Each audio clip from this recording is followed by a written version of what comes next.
306 men, a massive ship, and a clear Caribbean sky.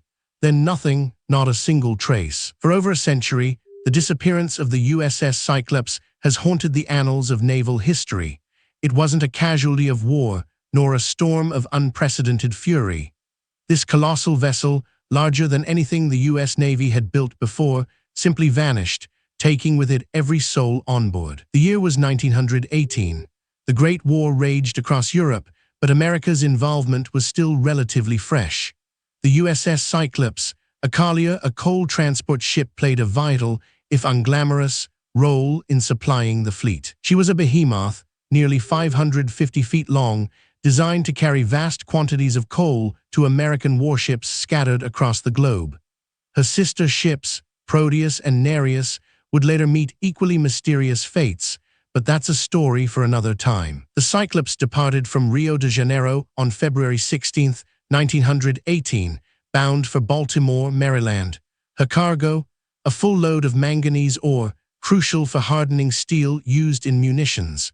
A valuable payload indeed. Her captain, Lieutenant Commander George W. Worley, was a man of some controversy. Born in Germany, he changed his name from Wichmann to Worley and was known for his dictatorial style and heavy drinking. These details, initially dismissed, would later become crucial threads in the unfolding mystery. The first sign of trouble came on March 4th. The Cyclops made an unscheduled stop in Barbados, a British colony. Worley reported engine trouble and requested repairs, but the British harbour master found no serious issues.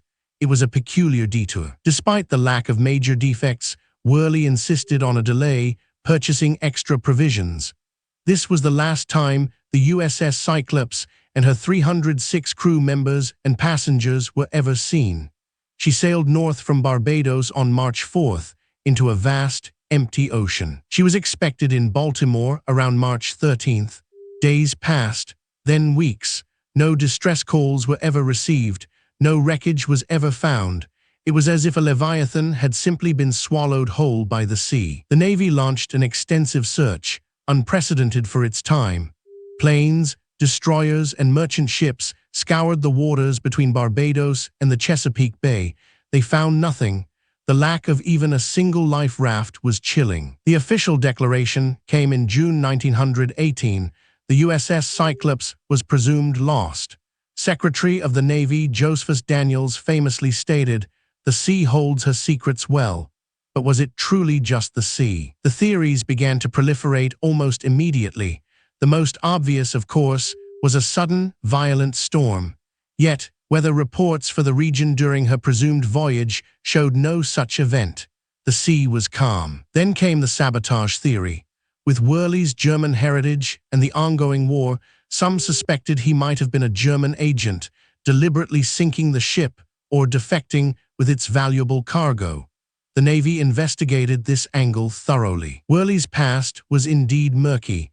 He had a history of insubordination and was even court-martialed for drunkenness and mistreatment of his crew on a previous command. He was not, by any stretch, a model officer. However, no evidence ever surfaced to link Worley to German intelligence. The idea of him single-handedly orchestrating the disappearance of a 19,000-ton ship and its crew without a trace also seemed far-fetched. Another prominent theory involved a U-boat attack. German submarines were active in the Atlantic during WWI, but there were no reported U-boat sightings or attacks in the Cyclops's presumed path at that time. Again, no wreckage was ever found. The lack of debris is perhaps the most perplexing aspect. Even a ship that sinks quickly typically leaves some flotsam life rafts, wooden fragments, personal effects.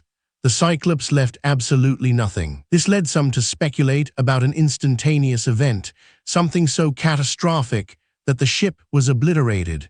The Bermuda Triangle, of course, entered the conversation, though the term itself wasn't popularized until decades later. But a more grounded, though equally terrifying, explanation emerged from naval architects and engineers: structural failure.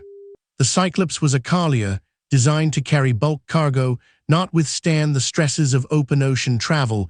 With a dense, unstable load, like manganese ore. Manganese ore is incredibly heavy, and if it shifted, it could cause the ship to list severely. Furthermore, the Cyclops had a single keel, making her more vulnerable to hogging and sagging, where the hull bends under immense pressure. The unscheduled stop in Barbados and Worley's reported engine trouble could be interpreted as signs of a ship already in distress, perhaps taking on water or suffering from structural fatigue. Worley might have been trying to hide the true extent of the problems. If the hull fractured rapidly, perhaps exacerbated by a rogue wave or even just normal ocean swells, the ship could have broken apart and sunk almost instantly. The heavy manganese ore would have dragged the pieces quickly to the bottom, leaving no trace. This explanation, while less sensational than spies or sea monsters, aligns with the complete lack of wreckage and distress signals. It points to a swift, catastrophic failure that left no time for anyone to react. The USS Cyclops remains the single largest non-combat loss of life in U.S. Navy history. Her disappearance serves as a stark reminder of the unforgiving nature of the sea and the inherent risks of even the most robust vessels. While the exact truth of what happened to the Cyclops may never be known with absolute certainty, the weight of evidence leans towards a tragic structural failure, a silent, sudden demise beneath the waves. What other naval mysteries keep you awake at night?